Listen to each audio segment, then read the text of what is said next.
Welcome to Parenting Trap, Episode 8, where I discuss caring for young infants respectfully.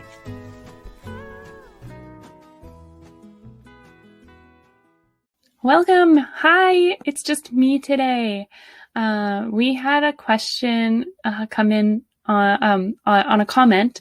Kara, hi Kara! You have a 6-month-old and you are wondering, you want to hear more about how to care for infants respectfully. And it's a great question. That's a wonderful place to start. This is, it's setting the groundwork for the whole future relationship with your child when they're born. Young infants deserve respect like anyone else. And the way we show that respect is in treating them like human beings. And I think that seems obvious, right? Like, how are we not treating our infants like human beings? But, I actually have 2 books here. And once I read these books, I realized how many little ways we send messages to young infants, that they're not really like part of the group in little ways. But I have they're both by Magda Gerber, Caring for Infants with Respect, and Your Self-Confident Baby.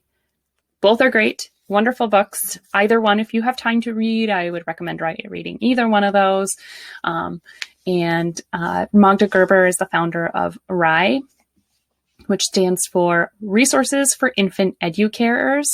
And as far as I know, I've read so many of these books. These are Magda Gerber really does focus on this infant stage, the birth to 1 year, better than any other writer I've ever come across. So if you're looking for advice for infants, that would be the place to go. It's really hard. I think a lot of people don't even have issues with young infants until later on.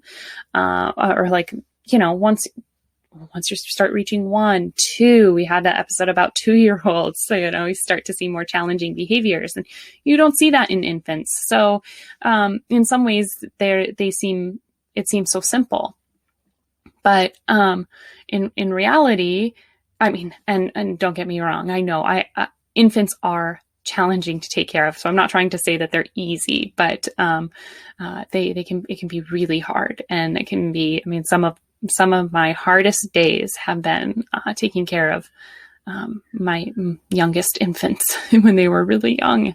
So I'm not trying to say that that's not easy, or that that's easy. It is plenty difficult. But as far as after reading these books, I realized how many little messages we send to young infants that you don't intend to send. So, some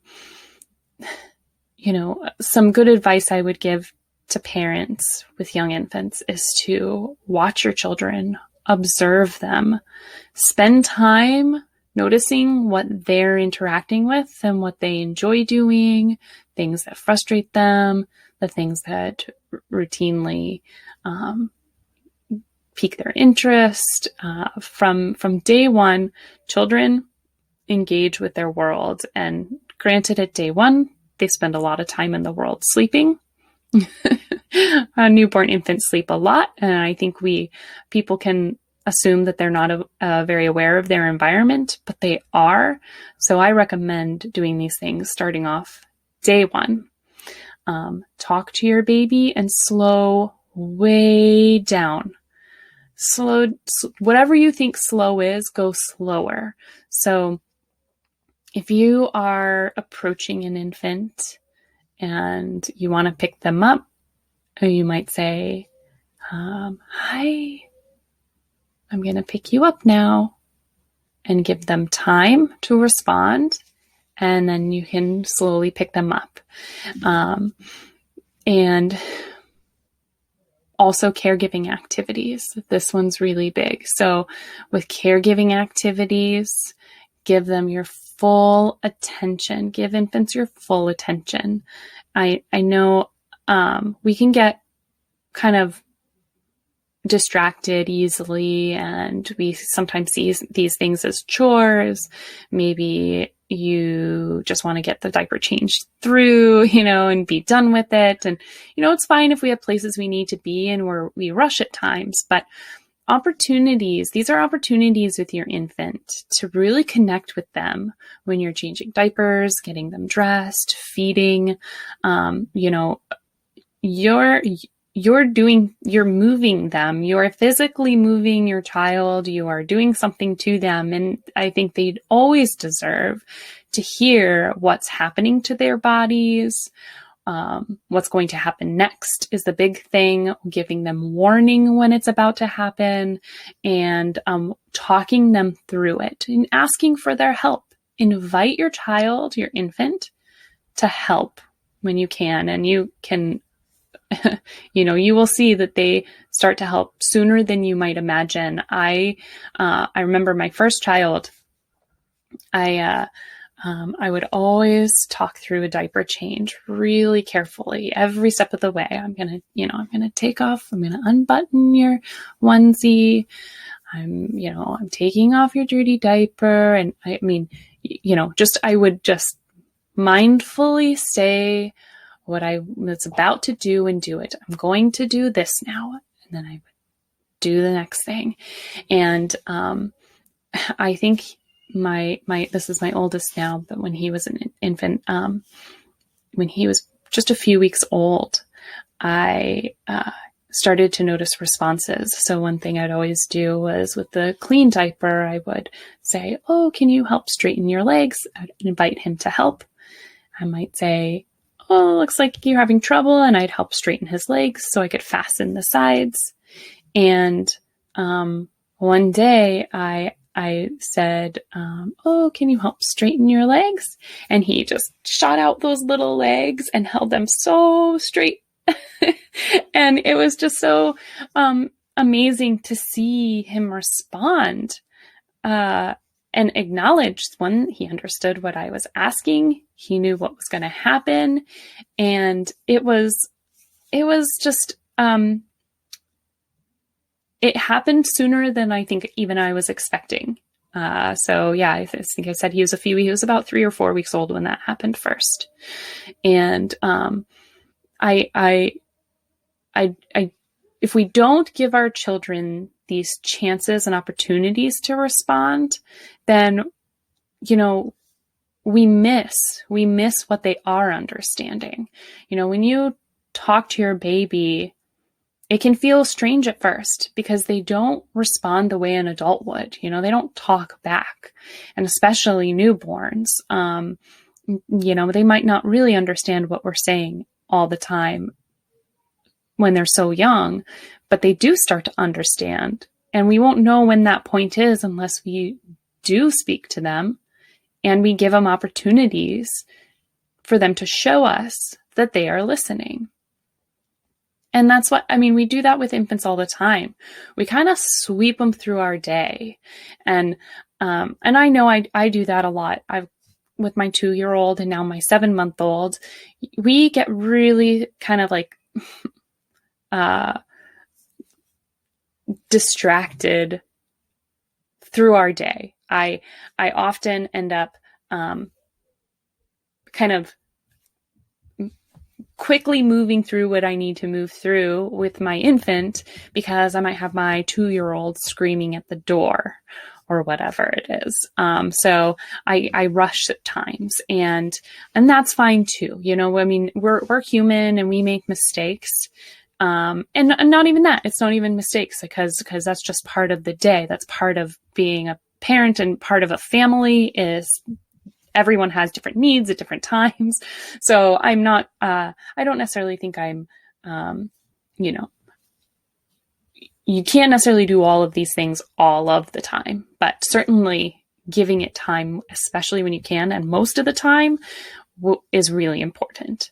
And when we give our children the attention, full attention. So I'm saying when you have a newborn, 6-month-old, 7-month-old, any whatever age, if you give them your full attention for these caregiving activities, they're going to feel really loved, respected. They're going to know what to expect.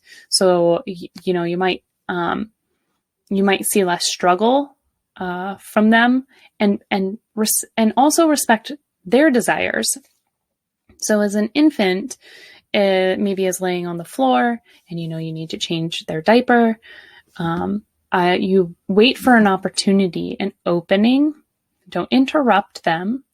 You wait for the opportunity, and you might walk up when they're done playing with something, and you can say, "Oh, it's time to change your diaper now. Are you ready? May I pick you up now?" And a lot of times you might see a little kind of preparation, like their body kind of maybe lifts up a little bit or kind of stiffens, getting ready for you to pick them up. You can pick them up, and these are the times. Turn off the podcasts, stop, listening to your headphones, turn off the TV in the background, and pay attention to the child in front of you. Warn them what's going to happen and move through the steps with them, inviting them in to help. So that could look like, would you like to hold on to these wipes while I take off your pants? And let them hold the little container of wipes or whatever it is. However you see fit, you figure it out, and you'll figure out what your kid enjoys doing and what they want to help with, or what they maybe are just interested in observing you doing. And if they kind of get distracted and they start playing with something off to the side for a second, you can just sit and watch and wait. And then you can slowly bring them back into the activity again that you're doing, which is your caregiving activity. Oh, yeah, I see that shadow too. That's super interesting. Look at that. Okay. I'm going to continue now. I'm going to finish wiping your bottom, whatever it is. And they're going to feel after that kind of empowered. They're going to have that moment with you that when they are laid back down to play again, they're not going to rely on you as much when you've spent that quality time with them. I think a really good analogy is, if you had an old infirmed grandparent, we wouldn't just walk in and start getting them undressed and put them in the shower without some sort of probably asking, "Oh, are you ready to get in the shower now?" Or, "Hey, it's time to get in the shower now. It's getting late. Let me help you get undressed." And we need to think of our babies similarly. They deserve preparation and respect. So, it can be helpful to think about it that way. Maybe that's helpful. I find it helpful because, infants are tiny little human beings. And so we should treat them like human beings. So yeah, I also think it's so important that we also provide predictable and routine environment for them. Babies kind of thrive on routine. When they know what to expect, there's going to be less resistance, especially when they start getting older and they do start resisting. Those routines become reliable and it makes them feel secure. So a safe, secure environment, both physical environment as well as in their routines, is really helpful. And you can start establishing that when they're infants, and routines can change too. I mean, the things infants need and what, a toddler needs may be different, but you fall into place with all of that. It's not, it's never like a hard change, but definitely kind of going through your day with your child knowing what's going to be happening next, it can be very helpful. It makes them feel safe. And you can even tell your child, you can even make sure that they know, hey, this is a really safe space here. Like, this is a safe place. And if you don't know anything also about yes spaces, this is actually a pretty good, probably a good time to start introducing a yes space. So a yes space is just a place where your kid can be that's completely safe no matter what. So the idea is, like, if you get locked out of the room or out of the house and your child's in their safe space, then their yes space, that is, then you don't really need to worry about them. You can get in at the end of the day. I mean, I'm not recommending you leave your child all day like that, but if you get locked out, you might come in and your child is safe. You can be assured that there's nothing in that area that your child can get injured or hurt. So this is a really good time to start, because those boundaries that you set up in your home are going to be internalized better if you introduce them early, rather than you just put up a gate when they're 2 or whatever. That's going to be harder for them, harder for a kid to realize as a real boundary, and you're going to have to put in a little bit more effort in forcing it as well, so they do internalize it. But yeah, I mean, I'm sorry, I'm trying to think. I've got a little thing of notes here too, but so the other thing I think is a really good point is this may seem obvious, don't treat your infant like an object. I think it's really easy to talk around kids, like talk about them like they're not there. And so that's one way that I think children can sometimes feel like they're not sort of included in the community or the group, and feel a little bit more like an object than they do a person. Because I would never talk about my partner, I wouldn't just talk about my partner while he's standing there as if he wasn't there. I would usually acknowledge him. And even if I'm trying to tell a story, oh, remember that time you did that funny thing? So I might, if I had a story that I wanted to tell that my child did, I might say an infant as well, like, oh, remember this morning when you rolled over for the first time? Wow. Dad didn't get to see that, but you were, I remember that. Do you remember that? And, you can tell the story while including your child, and that makes them feel, that's how I would want to be spoken to. I want to be spoken to, not about. And it's hard. I mean, this can be difficult because it's not, people often kind of talk about children like they're not, like they can't hear, they don't understand. And especially infants, because they're not necessarily responding to us. But they are listening, and they're going to internalize all of that stuff that we say to them. So, that's a really important thing as well. I also would say that,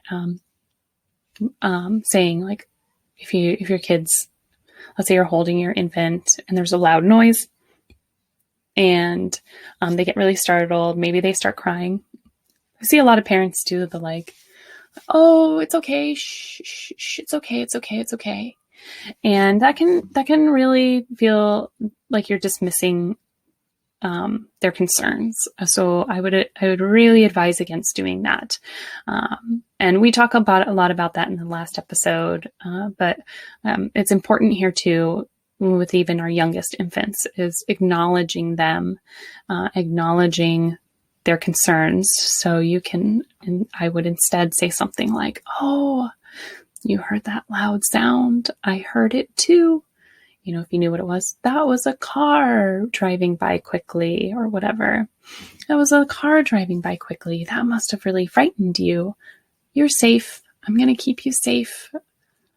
And let them know that they're in a safe place. Because for a lot of infants, they're experiencing all of this for the very first time ever. And they don't know. They don't know when something's new, whether or not it's something that's okay, whether it's something that's not okay, whether they should be worried. So, it's tempting just to go, shh, shh, shh, oh, that's nothing. That's nothing. Don't need to be worried about that. But I think it's there's a better communication. You can communicate that better by giving them the loving support and explanation. Oh yeah, that must have really scared you. Yeah, I see that. Is so much more kind. It's how I would want to be spoken to. And the other thing I would say with young infants is allow them to do what they can, which this also maybe sounds kind of obvious, but it's subtle, more subtle than you might think. So a lot of people I notice try to help infants, a lot. And I think a lot more than infants even might want. So that can look like you have a child that's lying down on the ground and they're trying to reach out to get something. And it's just a little too far away and they're reaching and reaching and reaching. And a parent might grab the toy and hand it to them. And I would urge against that. It can be difficult to see a kid seeming to struggle and get frustrated, but it's not really our job to fix frustration for our child in that. And in some ways, I think you might be surprised how often kids are, infants might actually be doing something and we are missing, and this is where observation comes in, where we are missing what they are really trying to do. So we think that they're just reaching out for the toy, so we get the toy for them. But, maybe they really just wanted to stretch their body too. Maybe they were exploring movement and getting frustrated with their movement rather than, not being able to reach the toy. And that's another thing. When I can't exactly remember the age, but when my oldest was an infant, he wasn't yet turning over. So he wasn't crawling and he wasn't turning over. And he was on his back on the floor and, he was reaching so far. There was a toy. It was like across the room and he was in the center of the room. So it was on the other side. It was on like the side of the room. And he was just sounded frustrated. He was and he was just scooting little by little on his back until he got all the way over there, picked it up, and just had this excited, just exasperated, excited noise, and then looked at it for a second, tossed it aside, and was happy to move on. So I think, it would have been so easy just to, I think, one, either just pick him up and walk away, see, oh, you look frustrated because we're not recognizing what he's going for, or just notice that that's what he's grabbing for, grab it and give it to him. But it was as much of the journey as it was the actual item for him. And, we can't always know what kids' motivations are and infants' motivations are. And oftentimes it may be a little bit more nuanced than what we think. And when we fix these problems for them, or what we view as problems, we're robbing them of an opportunity to feel like, what does it feel like to get frustrated? What does it feel like to actually accomplish the thing that you're getting frustrated at? And, I know many times I've gotten so frustrated. I try and do something again and again and again, and it's just not working. And I get so angry. And, maybe I get to the point where I feel like I want to throw it across the room, whatever it is I'm working on. And, there's the learning experience there, and our children, learn so much by being able to feel those feelings too. And it helps helps you learn when you should start disengaging from it. So at what point do I stop trying, fiddling with whatever I'm fiddling with before I basically give up, or don't give up. I say, I need to take a break. And that's, our children too, they kind of need to learn those limits themselves. So, and that being said, I'm not saying just let your kid wail on the floor, frustrated for hours or anything. That's, we can support them in other ways. We can support them by, talking them through it. Oh, I see you're reaching out. That looks really frustrating. Oh, you've been working on that for a long time. And, we can offer a break. We can offer, let's say our kids just learning to roll over, and they roll over to they're on their back and they roll over to their stomach. And they've just, they're having a really hard time, and you can hear their cries are getting more and more excited and frustrated. You say, oh yeah, I see you rolled on your belly. You're working so hard. You're trying to crawl or whatever it is. And you can't get back on your back either. Oh, that's so frustrating. Do you want a break? I can pick you up. And you can pick them up. If they look like they want to be picked up, pick them up. And you can say, oh, that looked super frustrating. Give them a break. And then you can place them back down. Okay, I'm going to lay you back down and give that another try. So you're not solving the problem for them, but you're helping them, and you're allowing them the opportunity to get a break from what they're doing. And I think all of this kind of comes down to trusting them, trusting that they are capable, trusting that they are able to be independent of us and able to initiate their own play. So, yeah. And I mean, it's so tough. It can be so hard. I mean, nobody likes to see their children. Nobody enjoys seeing their child, get upset and cry. And it can be very distressing. But I think it is a relief to hear that it's okay. And, if you're meeting your child's needs and they're fed and they're, their diaper's been changed and they're comfortable, dry, and, not too warm or not too cold. If those things are met, then your kid is kind of, they're free to have the feelings that they have about their world and environment. And it's okay to not be perfect too. I have many times just gotten swept up in the moment and forgotten to, prepare my child for what's coming next, or I'll kind of swoop in on my 7-month-old and pick her up abruptly. I do that, and it's fine. I mean, we don't always have time to do everything exactly the way we picture it.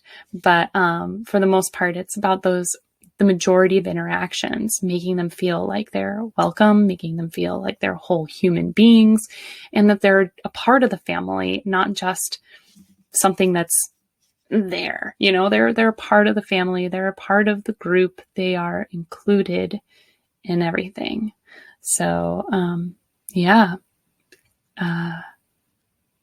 I hope this was helpful. I can't recommend enough these books, Magda Gerber, and thanks a lot for listening, everyone.